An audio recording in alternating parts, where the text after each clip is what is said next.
Healthy and tasty కర్బూజా juice ఎలా తయారు చేయాలో చూద్దాం.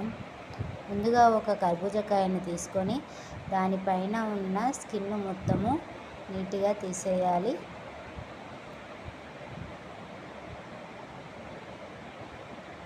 స్కిన్ తీసేసాక దాని లోపల ఉన్న గింజల్ని సపరేట్ చేసుకోవాలి.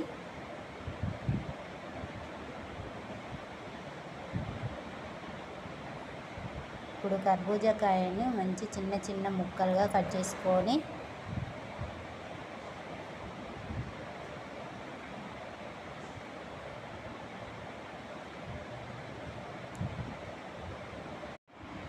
ఒక మిక్సీ జార్లో వేసుకోవాలి. అందులో కొంచెం షుగర్ యాడ్ చేసుకొని కొన్ని కూల్ వాటర్ వేసుకోవాలి. ఇప్పుడు దాన్ని మిక్సీ పట్టుకొని ఒక గ్లాస్లో పోసుకుంటే